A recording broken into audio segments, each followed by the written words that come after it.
Yoho, apa kabar semuanya? Baik lagi nih di channel kita semua, apalagi kalau bukan kaum review.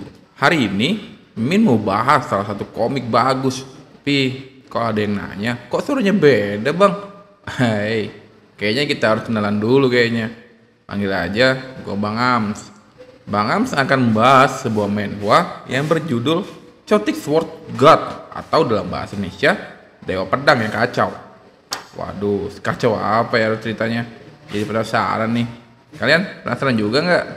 Sebelum masuk dalam alur cerita, ada baiknya Mimin jelasin sedikit informasi tentang manhwa ini. Manhwa ini rilis tahun 2018 dan memiliki bintang 4 di situs Comicast. Manhwa yang dibuat oleh pengarang Xingqin dan Xiao Yao mempunyai genre action, adventure, fantasi, harem, martial art, dan romance. Waduh, kalau dilihat dari genrenya sih kayaknya seru. Sebelum kita lanjut, ada baiknya Mimin kasih sinopsis sedikit.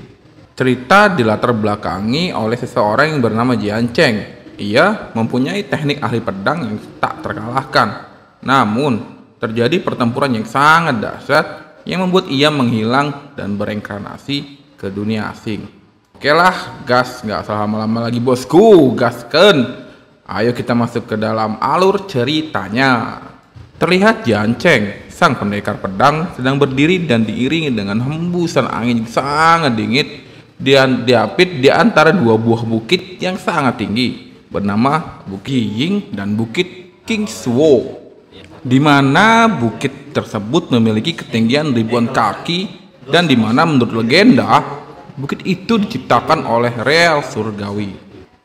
Jian Cheng, sang legenda pedang, sudah berlatih dari usia 4 tahun.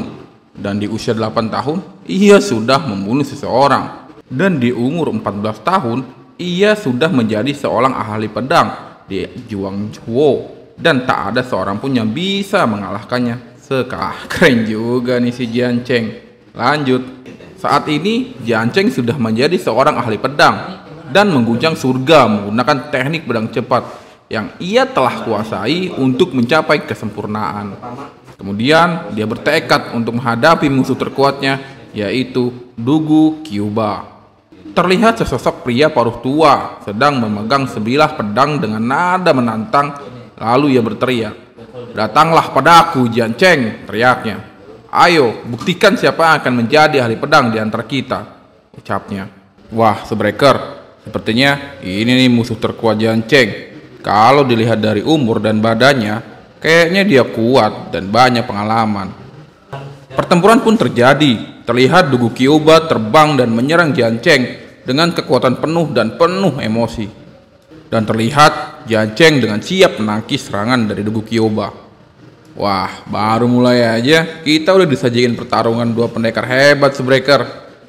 Terlihat Dugu Kyuuba dan Jian Cheng bersiap dengan pedang di tangan mereka masing-masing. Dan serangan pun dimulai. Terlihat Dugu Kyuuba berteriak semangat akan menyerang Jian Cheng.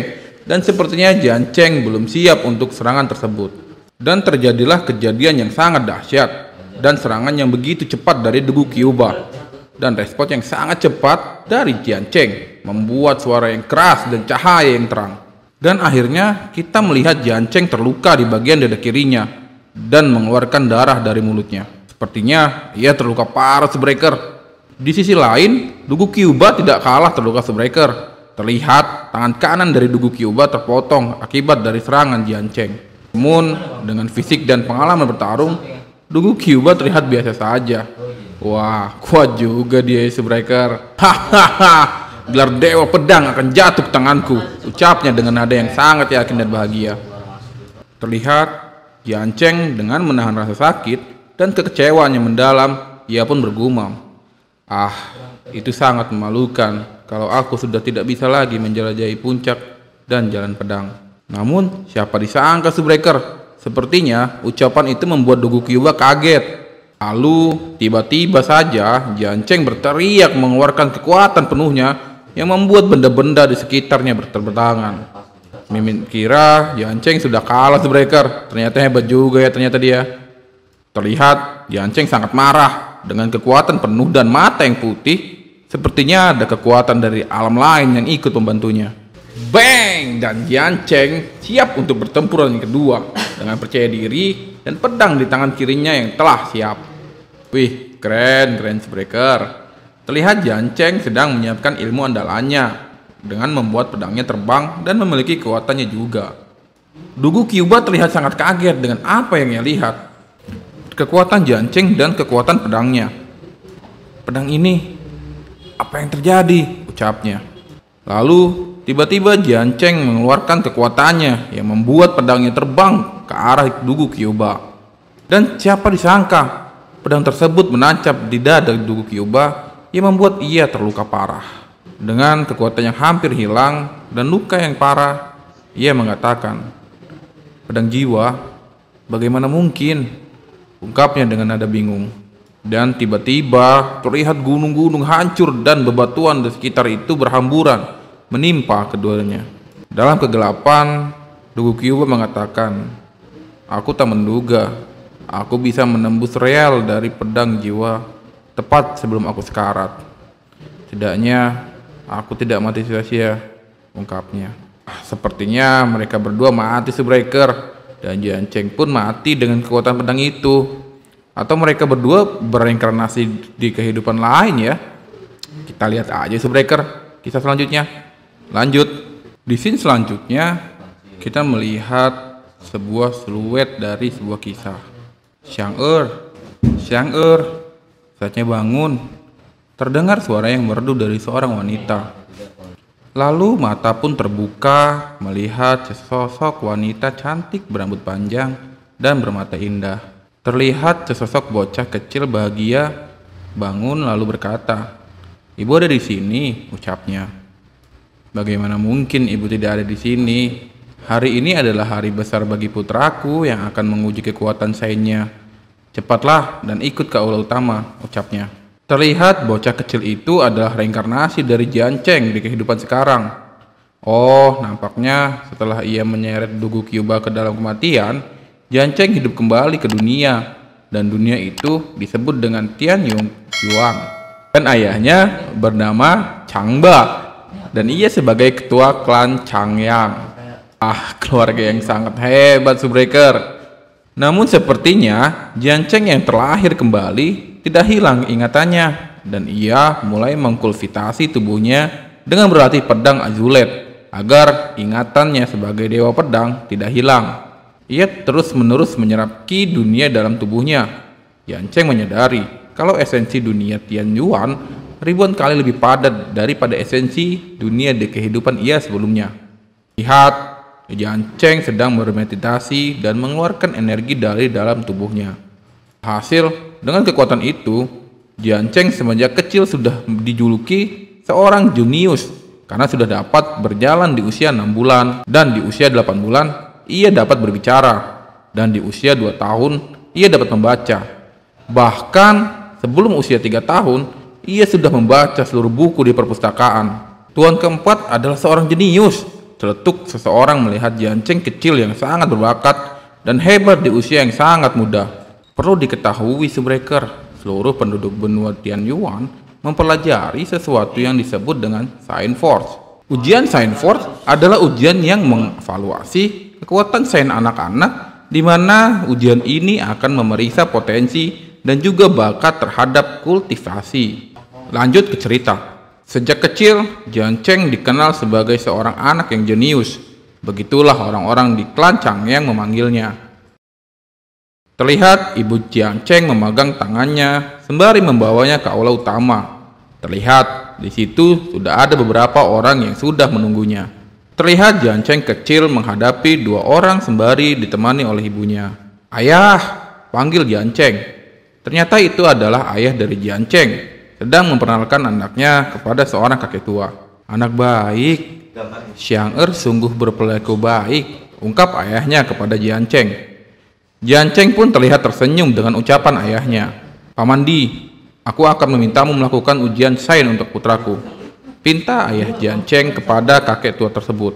Ujian pun dimulai, sembari ditemani oleh kedua orang tuanya. Nampak Paman Di memperlihatkan sebuah batu besar di hadapan Jian Cheng.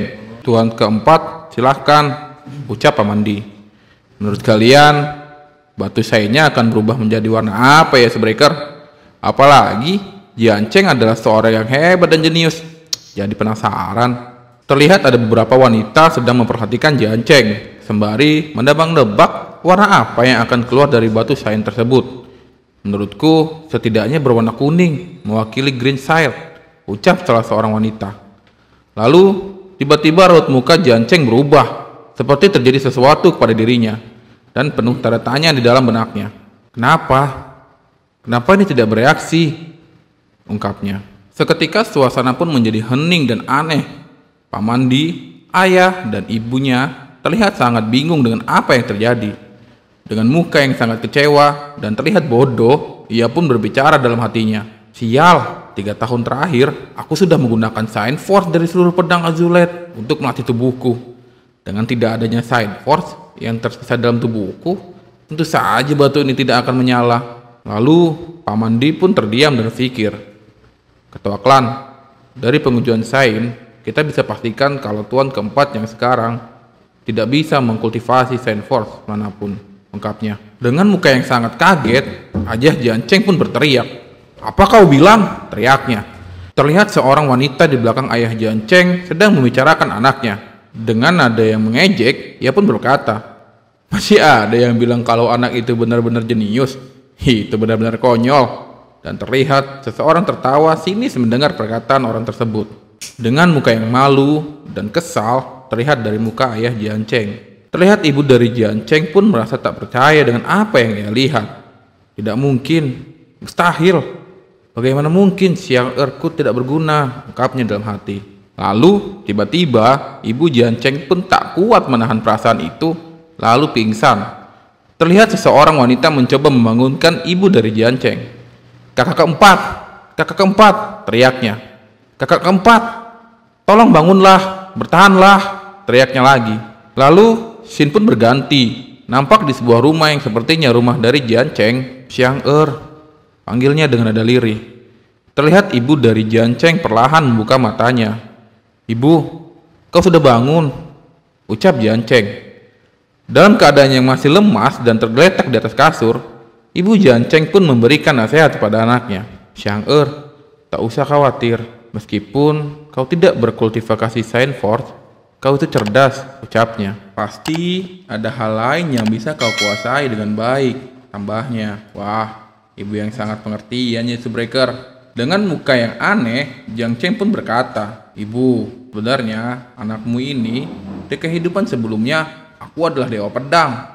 Bagaimana mungkin aku tidak bisa melakukan kultivasi Sign Force? Lalu ibu Jianceng pun mengusap pipi dari Jianceng. Yakinlah ibu, anakmu tidak akan mengecewakanmu, ucapnya dalam hati. Di hari lain, terlihat ayah dari Jianceng sangat kecewa dan bingung apa yang sebenarnya terjadi. Di mana ada satu anak kurang manja dari klan yang dilabeli seorang jenius bisa gagal dalam ujian Sign Force. Terlihat banyak juga yang memandang remeh dan rendah Jianceng. Sampai-sampai ada yang mengatakan, lihat, satu lagi sampah yang tidak berguna yang akan ditertawakan oleh orang lain. Wah, nggak tahu aja dia ini siapa sebenarnya. Namun, di sisi lain, Jianceng tidak peduli dengan omongan ucapan di sekitar.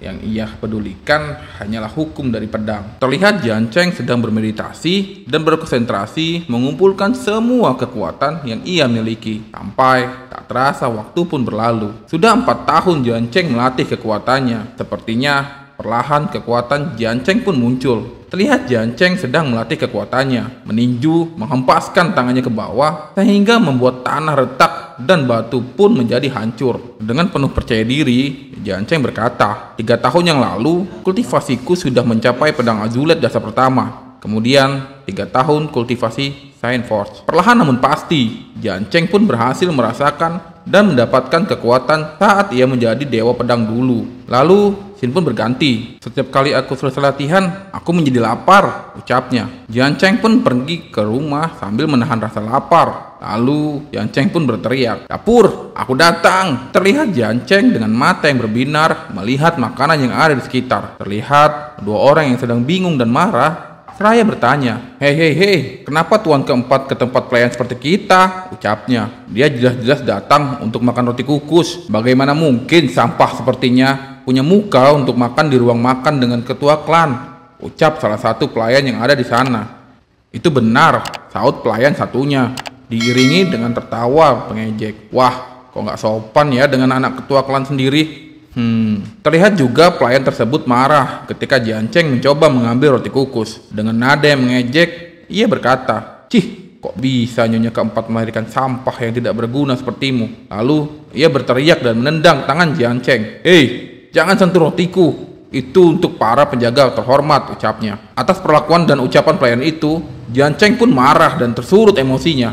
Dengan nada marah ia berkata, "Kau sudah melewati batas," teriaknya. Dengan perasaan marah dan emosi, Jianceng melayangkan pukulannya ke arah pelayan tersebut. Pelayan itu kaget dengan apa yang terjadi dan melihat sikap dari Jianceng. Seketika pukulan pun sampai ke pelayan tersebut, yang membuat pelayan tersebut terhempas dan terjatuh.